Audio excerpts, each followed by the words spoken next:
Hi, everyone. Welcome to today's Oracle Apex office hours. As always, I hope every one of you and your families are healthy and safe. Today, we're joined by 5 members of the Apex product development team, and they will present a number of features that they themselves developed for our latest release, Apex 20.2. If you have any questions today, please ask in the Q&A, preferably, and not the chat. And I'd like to quickly cover just a couple topics.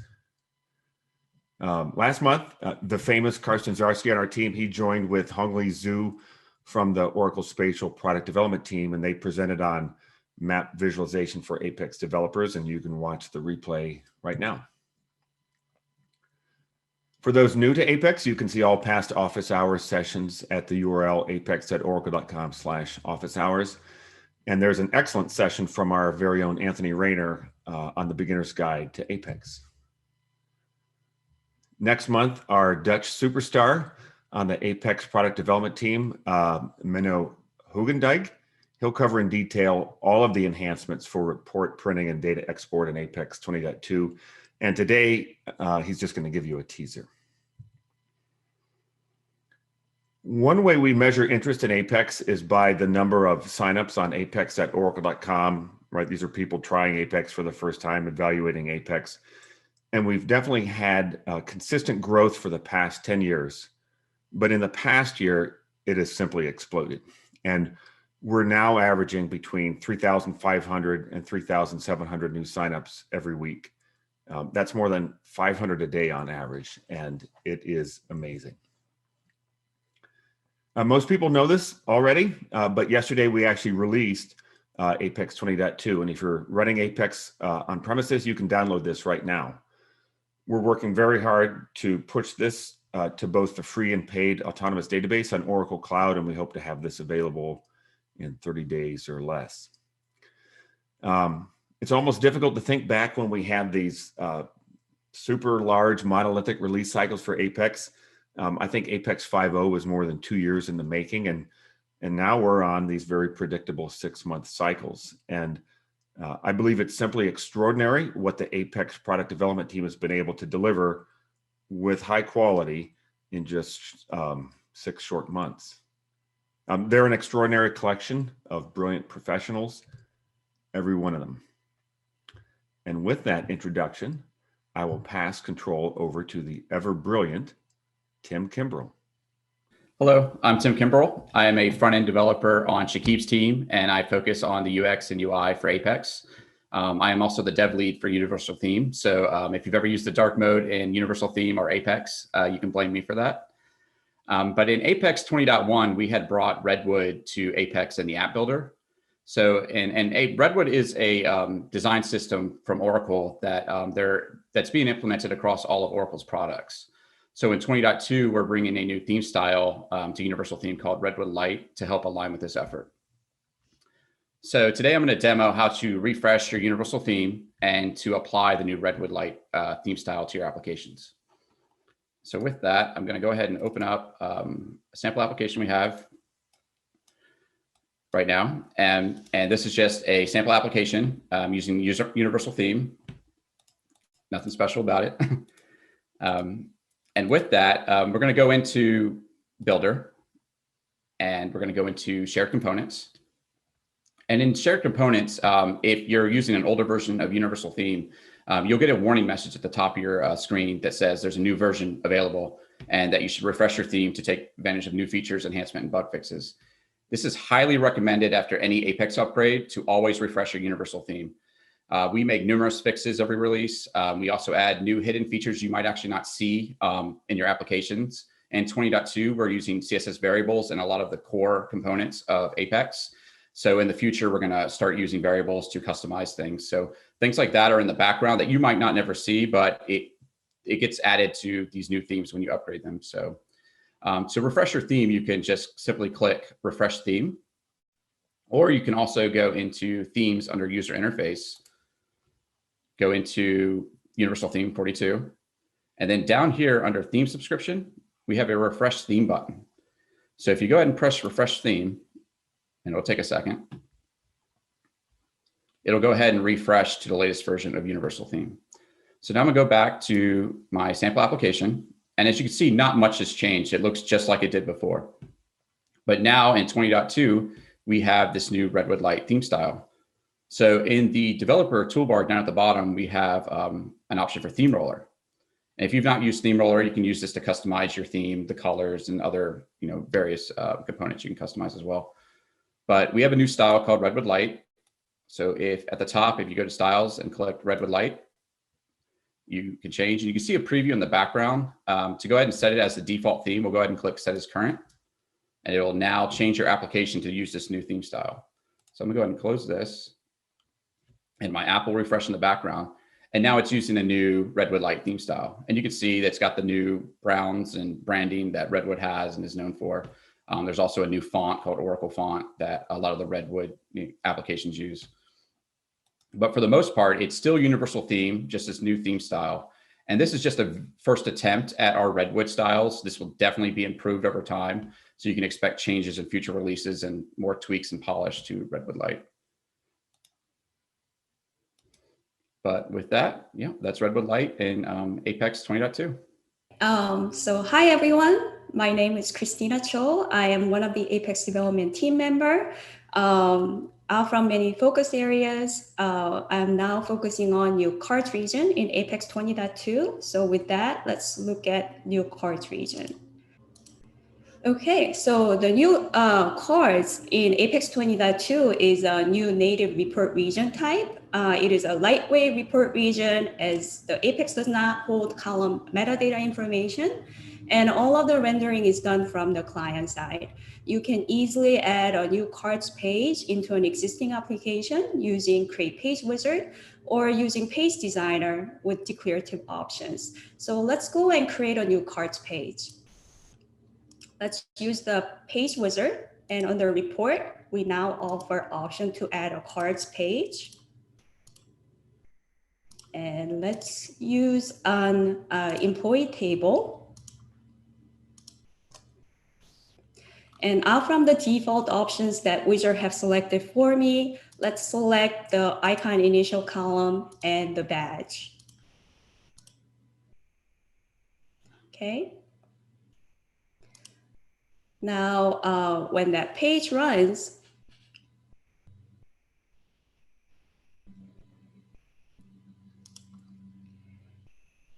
all of these employee information is displayed in blocks of small cards. As cards are usually an entry point to more detailed information, Apex provides ways for you to add links and buttons, and they're called actions. So if you go underneath cards region and right click on action in Page Designer, there are multiple different types of actions you can add within the card. You can make the full card as a link, or make the title, subtitle, media as a link, or you can add multiple buttons to display in each of these cards. Let's create full card action first, and this will go into a page. I have a form page here. Let's add that in.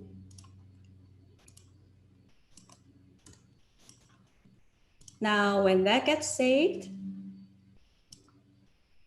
and the page is loaded and hover over, each of these cards are linkable. So when I click on it, it opens up a form page so end users can view the employee information in more detail and they can manage the data. Let's go into the action again. And this time, let's change that action to a button. When you add a button action, you can label the button or display the location into either primary or secondary locations. I'm gonna keep that link to go to the form page again, but this time I'm gonna change that button to display text with an icon. So let's add an icon here and make it hot.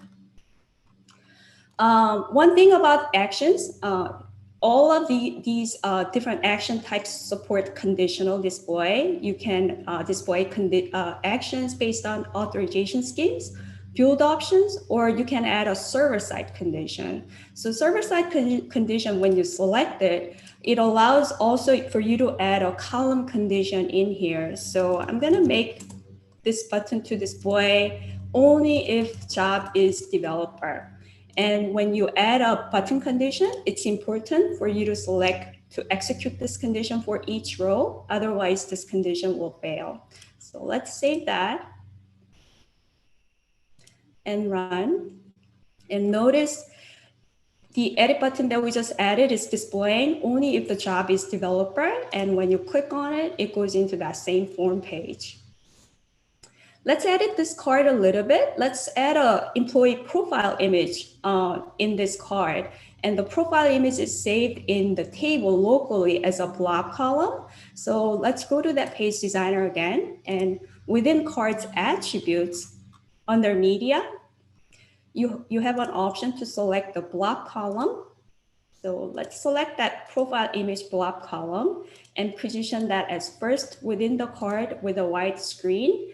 And one thing when you use a blob column, primary key column is a required field. That's how Apex knows how to grab that image. And optionally, you can define blob attributes for these. So when you select last update column for this blob, Apex, when the page renders, Apex emits an E tag for you. So when the page loads initially, it'll cache those images in the browser. When the second time loads, it doesn't have to go to the server side to grab that image. Instead, it uses the browser cache. So let's use the MIME type column as well and save.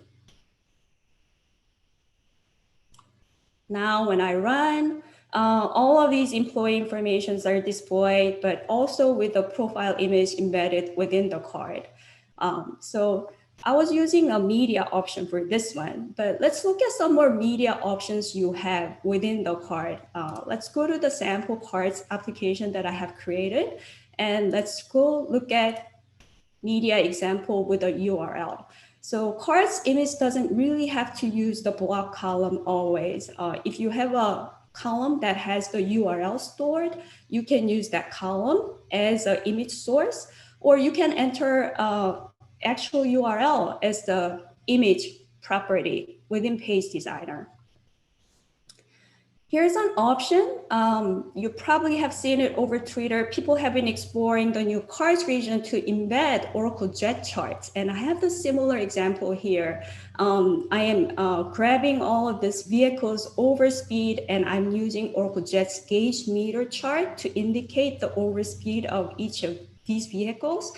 And anything over 20 miles per hour in the States are reckless driving. So I'm indicating those in red. But the way that's done, when you add a cards page, Oracle Jet library is not automatically loaded for you. So you have to load it manually. You can create a JS file to load exact same required library as an application static file, and then define a proper CSS. Once everything is set within the page, when we take a look at that page source,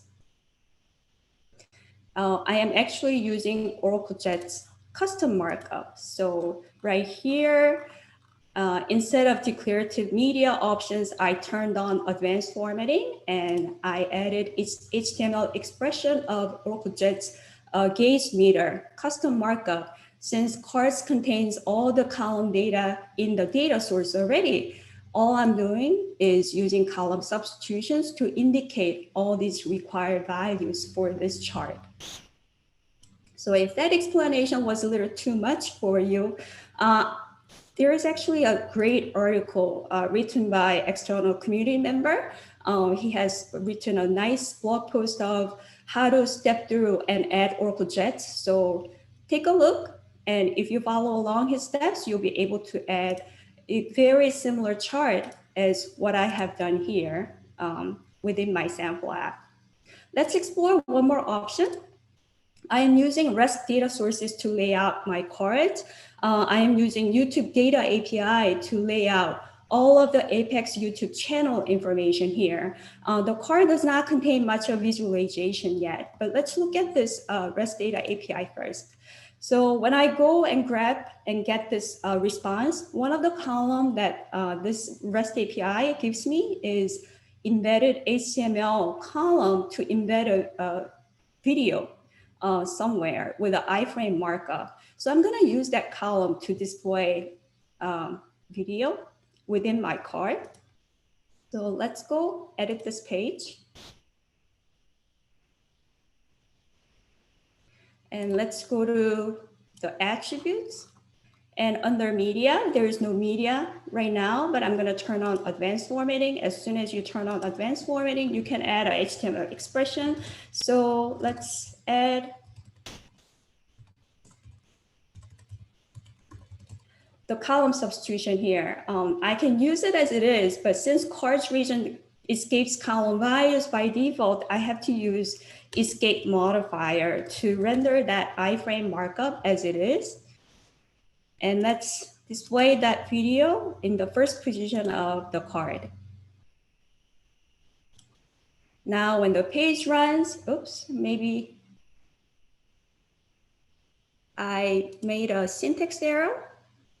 I think it's— You forgot the dot after raw. Oh yes, you're right. I'm missing that. Invalid column substitutions, yes.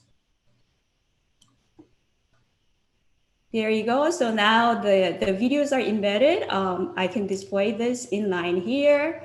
In fact, this is a playlist regarding Apex 20.2. And if I go into more detail, I'm using another REST API, and there are 3 different YouTube playlists you can watch to explore more of the Apex 20.2 features. Let's go into this movies cards. I am using this, you've seen the usage of Movies TV REST API. I'm using that data source as my cards data source, but I'm gonna change this a little bit just to show you how declaratively you can customize this card using Page Designer. So let's go into that media again. And this time, the posters are displayed at the first in the card, but I'm gonna change it into a background image. And this poster will cover the whole card. I'm gonna copy this and change the icon a little bit. Icons can use also the image URL as well. And let's position that at the top of the position of the card.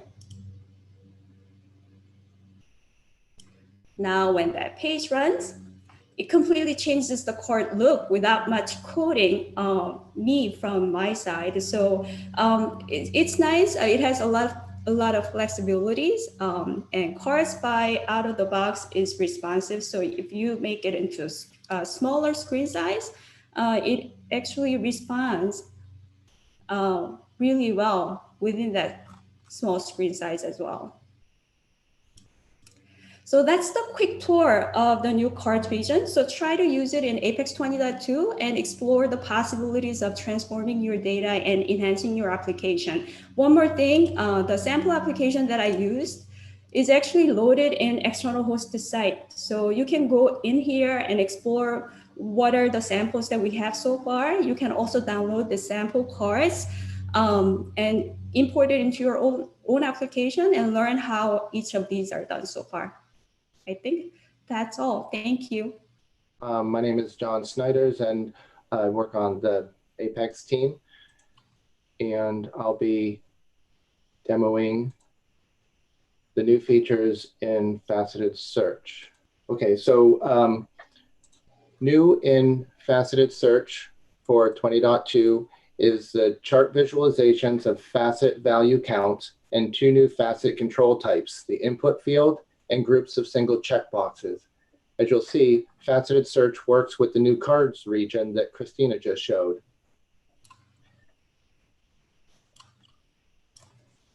So if you've used the internet at all, you know what faceted search is, even if you don't know it by name, because it's a very popular UI pattern on e-commerce sites such as Amazon that lets the user quickly find what they want by selecting values in various categories. The categories are called facets.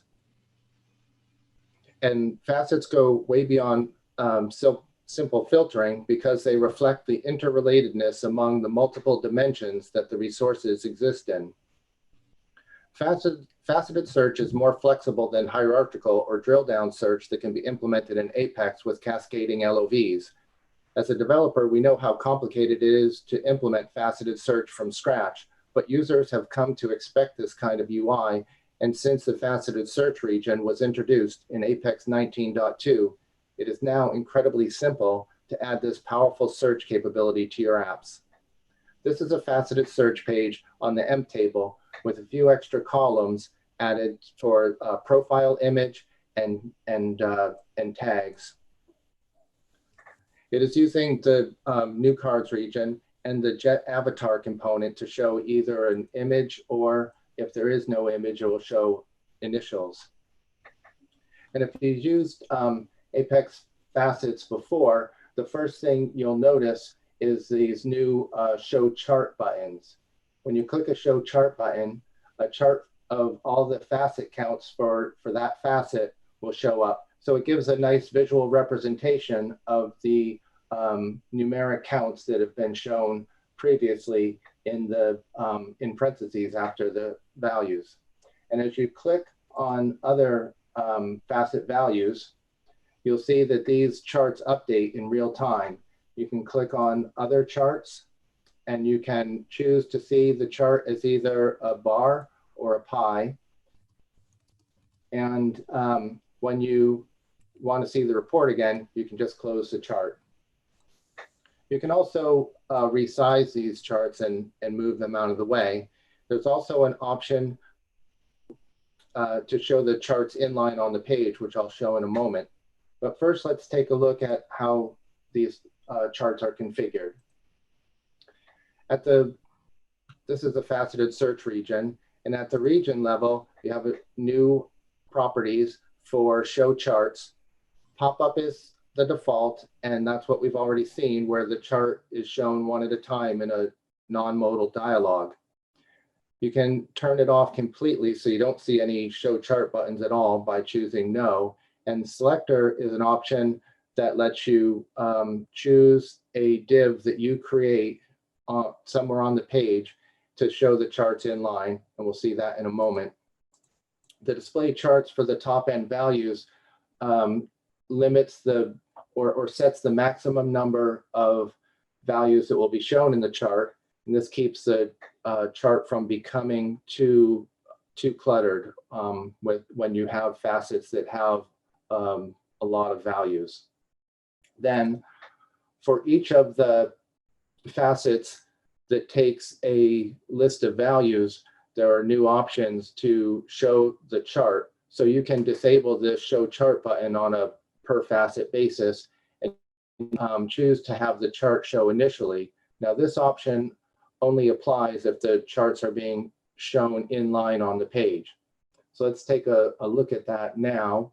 I have another page that's very similar to the one we just saw, except that I've added a charts dashboard region right above the results. And it's basically empty except for this div that I've added and gave it an ID.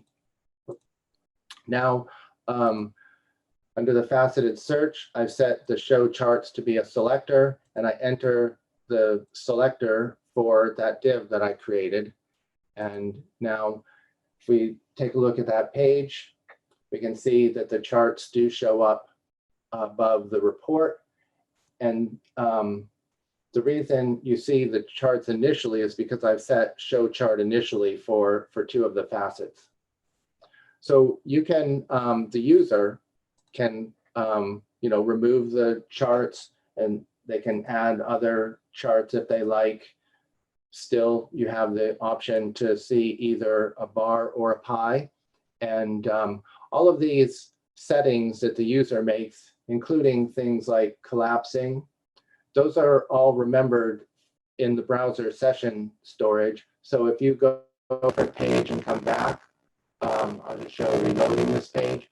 Everything is. Hey, John, I'm sorry to interrupt. You're like in that digitized voice zone again. It just switched in the past like 10 seconds. Sorry.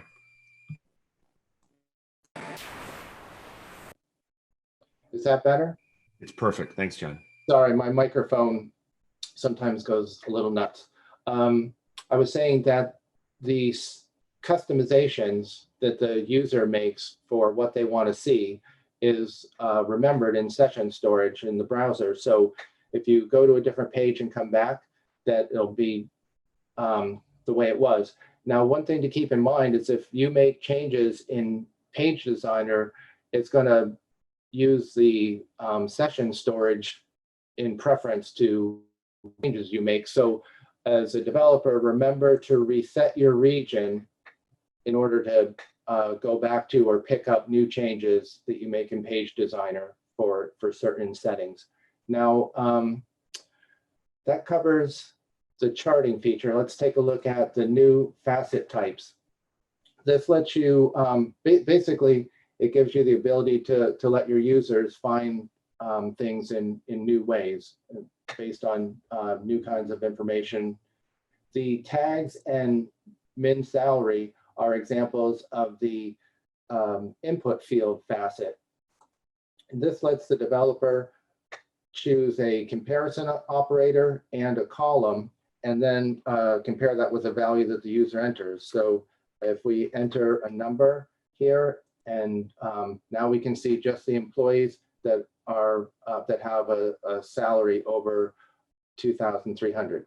So tags work similarly, except it uses a contains operator.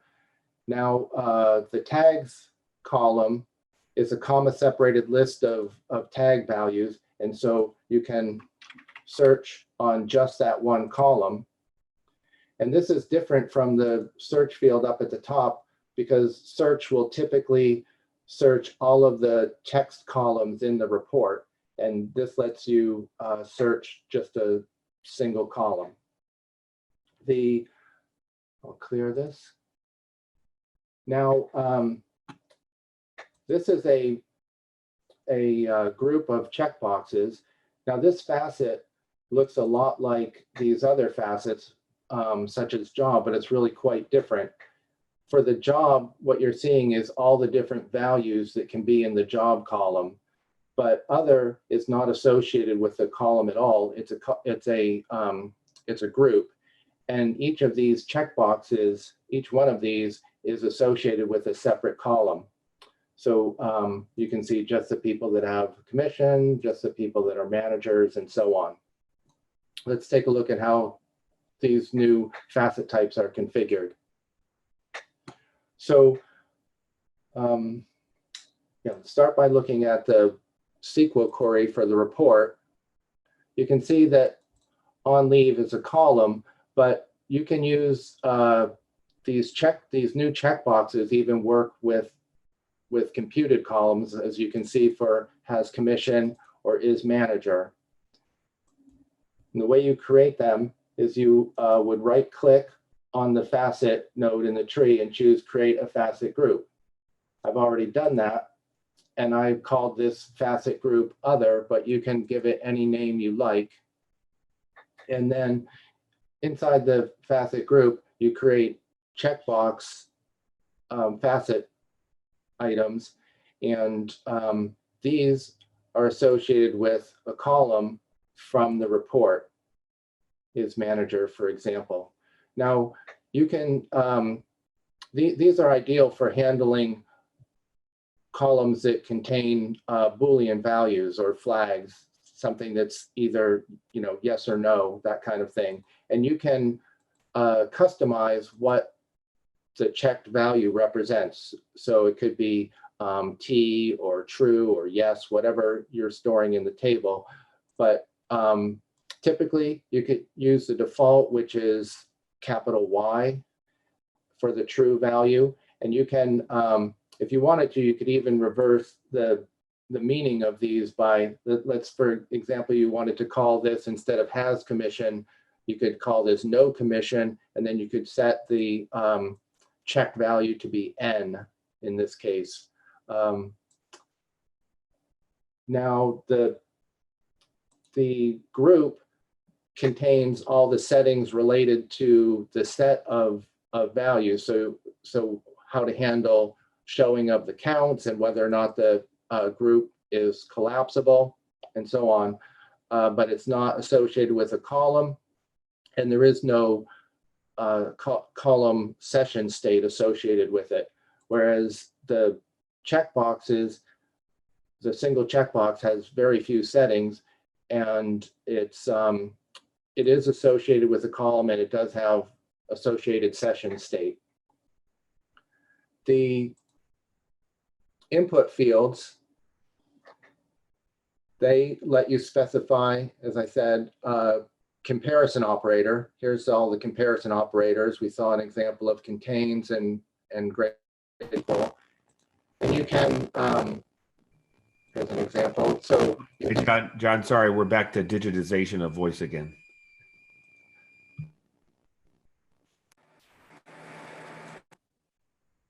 better? Perfect. Sorry about that. Okay, here's a configuration for a input field, and you can customize the label that gets shown in the current facets area, and even have prefix and suffix text if you need it. And this covers the new features of faceted search, charts, and the input type and the group of checkboxes.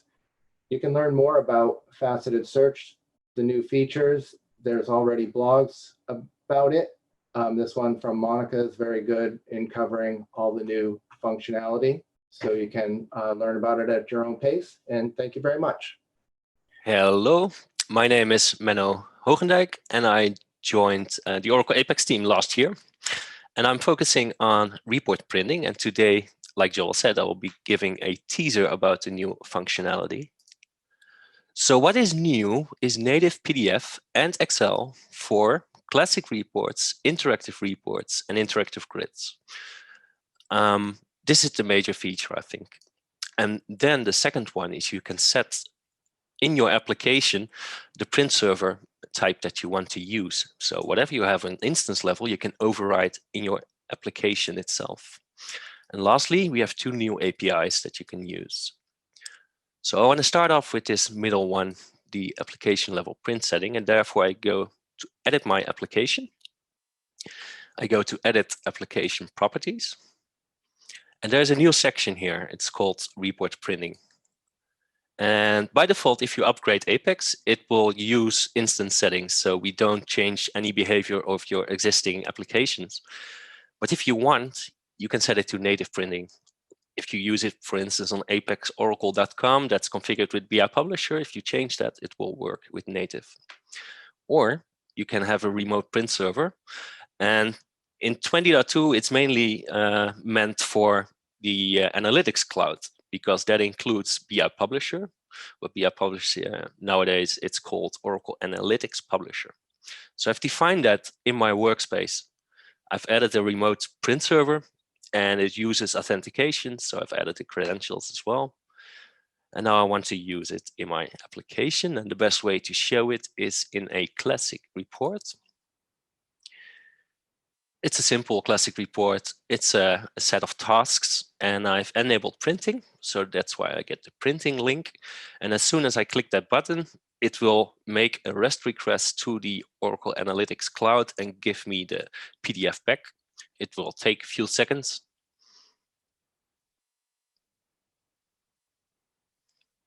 And there it is. And as you can see, all the data is there. It does look a bit different. So there's this yellow heading, the red title, and that's because I'm using a report layout. BI Publisher knows how to use report layouts. You can specify one in, let's say, RTF, and that's what I did. Now, if you go back to your application and go for native printing instead, which I will choose right here, native printing, apply changing, and I print again, I use that same button, I will get much faster PDF for one, and this is the result. So it has the same data, it looks different, but it uses our default configuration. The default behavior of the new native PDF is that it cannot use these report layouts. That's something that BI Publisher can do. Then go on to the interactive report. And as you can see, I enabled a lot of features on this page. So for instance, There's the control break, there's the aggregates. I added an HTML expression on this column. Here you see that I've applied a format mask. And this is a special format mask. It's the since format mask. So all kinds of features. And now let's go to the download dialog. I'm using native printing. So what I get, Excel and PDF out of the box, not only CSV and HTML. What else changed? Well, you can now send every format as email. It used to be HTML only. But we're interested in as Excel. Let's download, because this is a new feature. And what you will get is an XLSX report. And you will basically get the same output as on your Apex page. What we see, the headings, control breaks, aggregates, highlights.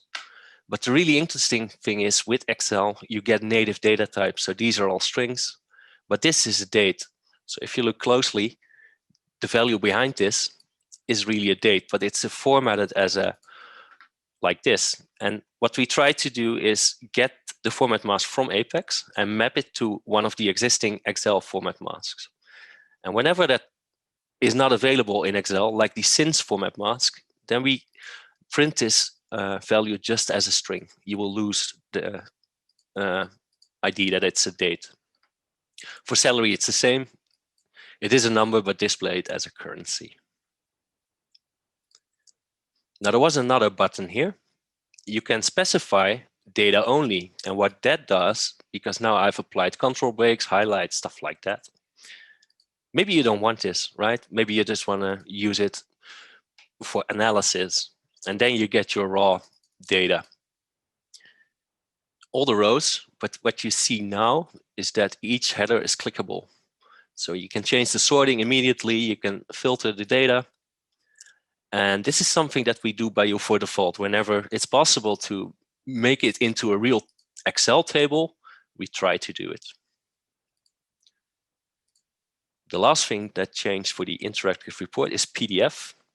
PDF has the same settings as we had in the interactive grid already. So you can change paint size and orientation or the accessibility tags. If you go to interactive grid, not a whole lot changed. Two things to mention here. You see that I have specified here one column and it's using the frozen functionality. Well, Excel is capable of freezing columns. So if you look at the download dialog, it's pretty much the same. We see indeed the new format Excel and that data only option we have here too. Let's download this as Excel. It's more than 4,000 rows, so it takes a little bit of time, but it's pretty fast. And there it is. Let's open it up. I'll make it a bit bigger. And here you see all the data. The top header row is always frozen. We do that for you. And because this column is frozen as well, you will see when I scroll to the right, it stays visible. That's small extra features that you get out of the box. Now, if you don't have a report region, but you want to download something, you can say select star from AMP and you can pass it into a new API, what we call the data export API. And in this case, the result is JSON. So we support HTML, CSV, PDF, Excel, XML, and JSON. To set this up is really easy. I have a button, it submits the page, and after submit, I have a PL SQL process. Basically, I open up a query context using the Apex exec infrastructure. In my local database, select star from AMP. I pass that to the new Apex data export .export function. Pass in that context, say the format should be JSON, and I can give it a file name if I want to, and then download the result. For other region types, we've made printing kind of available, right? So here you see that I have a list, I have a tree. It could be a calendar, it could be the new cards region. All these components that have a data source, but don't expose printing attributes or column attributes yet. You can download them if you want to. So this one I will get as HTML, for example. you see it's not a representation of the data, but it's of what you see on the screen, but you get the raw data behind the data source. The tree as well, it's based on the emp table. And if I download that as XML, you will see that you get all your rows. Again, very easy to set this up. If I explore this page, I have two regions, my list and my tree. The list is using the demo customers table. And that's all we know, right? And then I have this process. When I click this download list button, two things you need to do. You need to know the internal region ID. So I look it up using a query and an Apex view, and I've assigned a static ID to my region. And then I use the new Apex region.export data function, which gives me the same export object. I say the format is HTML, this is the page ID, this is the region ID, and please download the result for me. So if you want to know more about report printing, there's a whole session coming up, as Joel mentioned, and it will be on the November 19th, and I will go way deeper into all these options. And that's it for me. On to Karsten. Yeah, thank you very much, Benno. Yeah, last part, I will talk to you about data sources and what's new in Apex 22 about REST services. And beyond all these UI features, a lot of stuff happened in the background. And that's what we will talk about in the next 15 minutes. A lot of stuff to show you. And so let's better get started right away. So the first thing I would like to talk to you is the new REST data source plugin. Yes, Apex 22 contains a new plugin type. Plugin developers can code new sorts of plugins, REST data source plugins. But what does that mean actually? And first, let's have a look into the problem actually. And I have a REST API here, and that's the same which Christina has already shown when she had the cards based on the movie REST API. Let's have a bit of a closer look onto this API.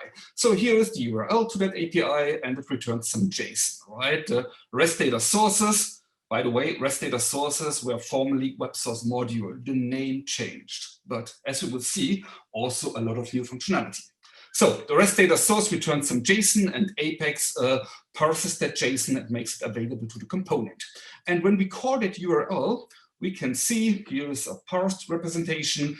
We get 20 movies, right? 0 to 19, but there is more, right? So it's 5 pages and it's actually 84 movies, right? So let's now have a look into Apex. And I also did a bit of preparation. So we have the REST data source already created in Apex, and I also created an interactive report on top of that. And we can see here is our Star Trek movies, and it says rows 1 to 20, right? I can search for something else. Let's search for Matrix movies, for instance. The same, it's 20 movies, and I don't get more, right? Since REST data sources or web source modules have been introduced, you get the first page.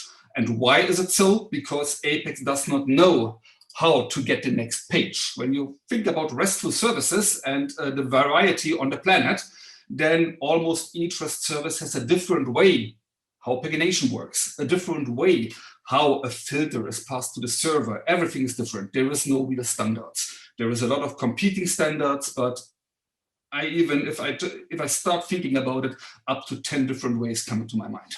So Apex will not be able to support everything on the planet out of the box. So this was a natural request for a plugin infrastructure. So when we look into our application, we can go to shared components, to the plugins, and here we can already see the MovieDB REST API plugin. I already imported that.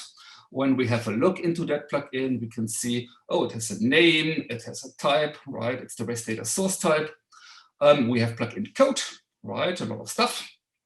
And we have the callbacks. So these are the functions and procedure in your plugin. And the Apex engine calls these procedures in your plugin to have your plugin invoking the REST API, making sure that you get the rows Apex is interested in. So all the pagination logic, all the logic to pass, let's say, an interactive report filter to the REST API. That's all part of your plugin. Your plugin has the understanding for your very REST API. Okay, how does that work now? So let's do a new REST data source based on that movie database. So we go to REST data sources and let's create the next one, right? So we now pick the plugin REST data source type, movies 2, and the plugin also does a nice URL proposal, which is nice. So the remote server, that didn't change. Authentication, why we are here. Time to tell you the second feature just in between. So the web credential, so that's the secure credential store in Apex, which allows you to store passwords and OAuth tokens securely and encrypted, has been extended. And our movie database has an API key. And we can now store that as a secure credential, right? So we configure the credential as your query string type, so it will be appended to URL, and the value is here. And now the good thing is that this API key is again stored securely and encrypted in Apex. As a developer, you won't see it anymore. And as with application exports, it won't be exported. It won't be so that others can see it. You have really a secure way. And Apex, of course, makes sure not to write this into debug logs and stuff and similar stuff, right? Okay, so here's our second REST data source, right? It has that plugin type, and the rest looks pretty much the same as it did before. Let's now create a page on top of that new movie REST data source. So come on, notice I have an empty page here, and I'm creating again an interactive report on top of my second REST data source. So let's clean up the columns a bit, right?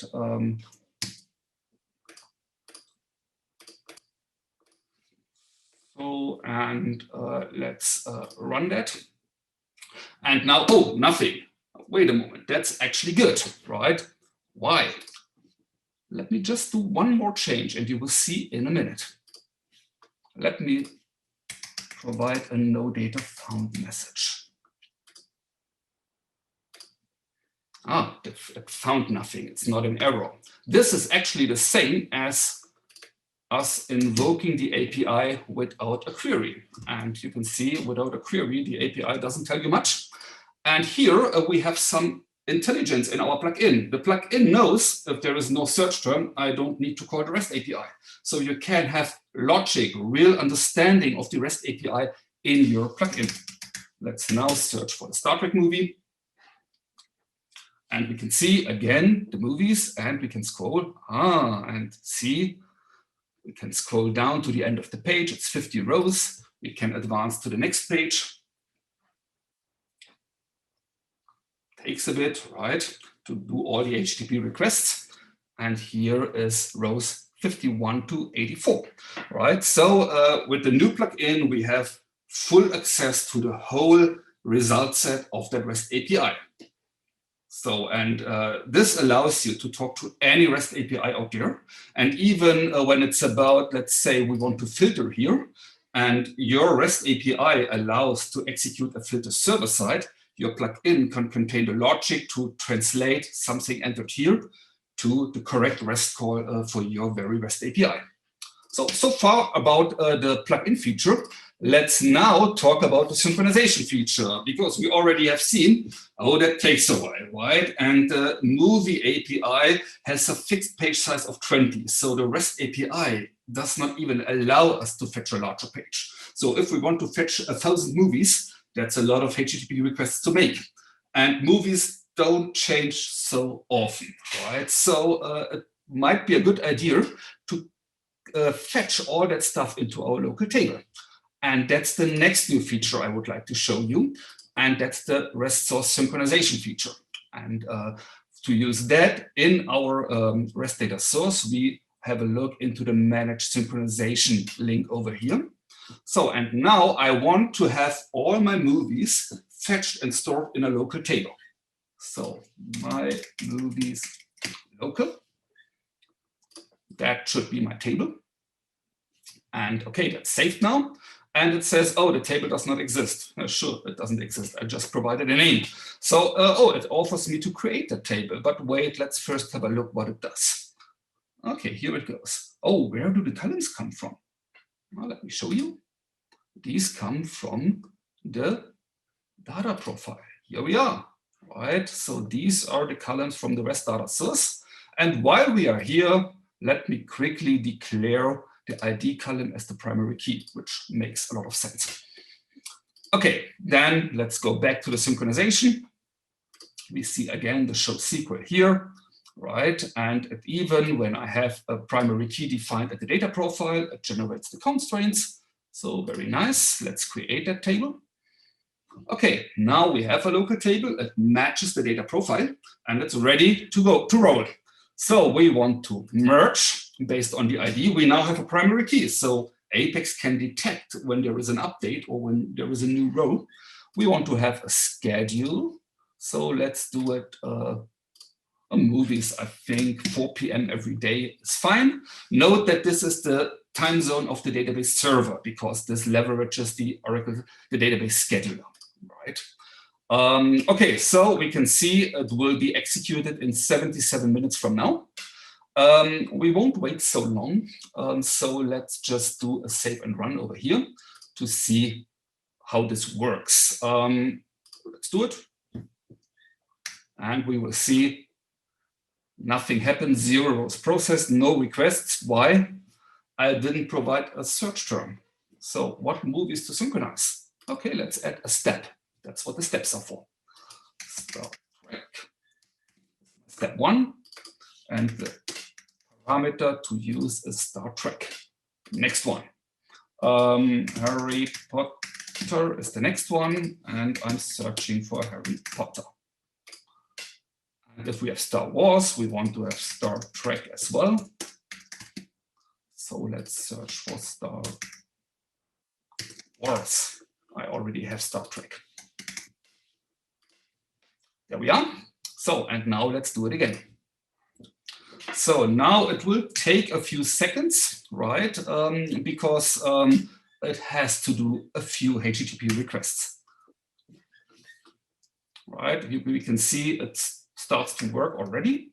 Here the Star Trek is there, the Harry Potter is there, it's still running, it fetches the Star Trek movies, and now it's done, right? We have Star Trek movies, Star Wars movies, Harry Potter movies, and when we look into this, we can see the nice thing about this.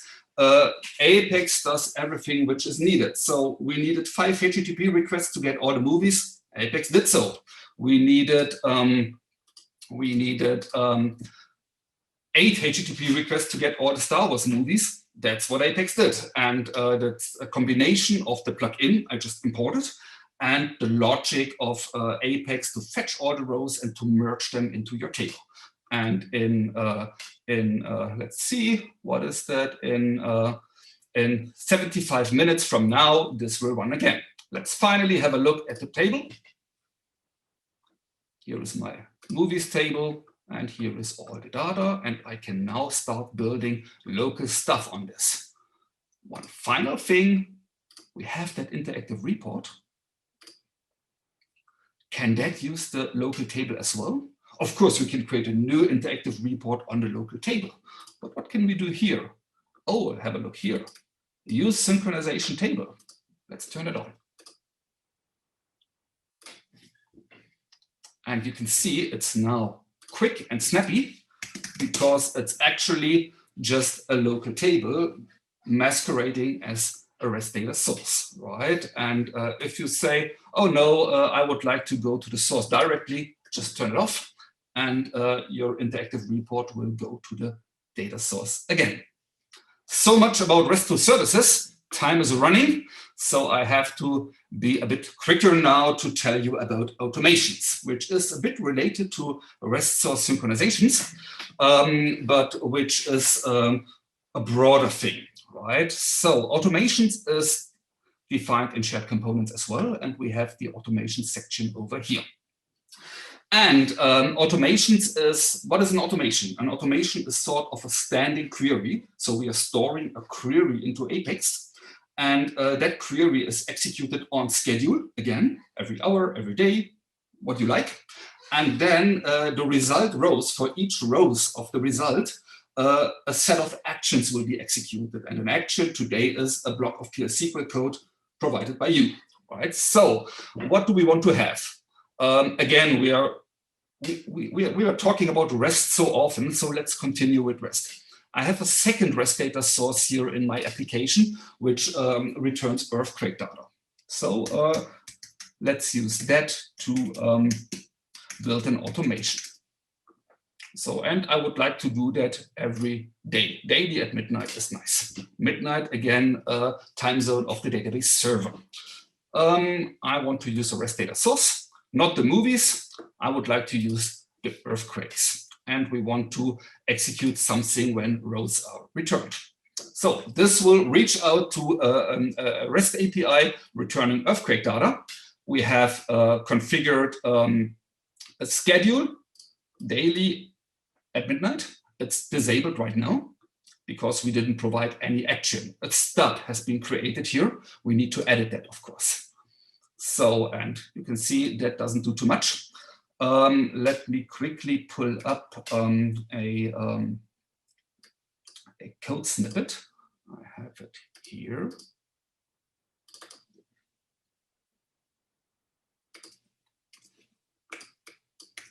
So what do we want to do here? We want to walk through the rows we received from the REST API.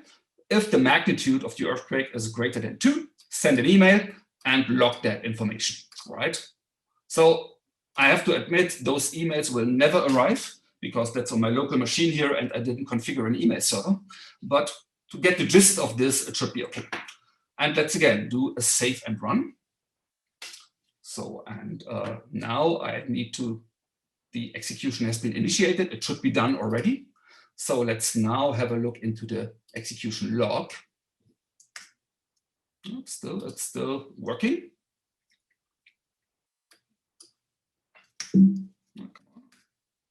There we are. So let's have a look again. So we have successful rows. So that earthquake API returned 280 rows. And we got 71 messages. And you can see for each row, which is larger than, which had a magnitude of more than 2, I have that notification here, and my mail queue now has 71 messages which were never delivered, right? So much about automations, all features which I encourage you to try out yourself. And time is approaching, so let me use the last minutes to quickly walk you through a collection of minor and smaller enhancements. And the first thing I would like to mention is a cleanup in Page Designer we did in 22. So the attributes, let's say for classic report or interactive report, these attributes used to be a node in the tree, and that node moved over to the right pane, right? So if you're missing the attributes in your 22 installation, just have a look to the right. What else do we have? Code editors changed significantly in Apex 22. All the code editors have been changed from Code Mirror, and we are now using Monaco Editor. And why did we use that? Monaco Editor has a much larger community and way more support, and also better code completion, better syntax highlighting, better accessibility, or in short, everything's better about Monaco Editor. So with an Oracle, everybody liked it. Tell us what you think about it. A few changes in Quick SQL, so you can save a model, and there are a few new options for primary key population. A new feature is called embedded code, and that is especially dear for those who need to get a hold on all the code snippets which are scattered over your Apex application. You have code in processes, SQL queries, conditions, right? Code is everywhere in Apex. And what if you want to have all that code in one place? Let's say for a review, you want to run a scanner over it to see whether there are issues, right? Vulnerabilities. And the embedded code feature, you can reach that using application, utilities, embedded code.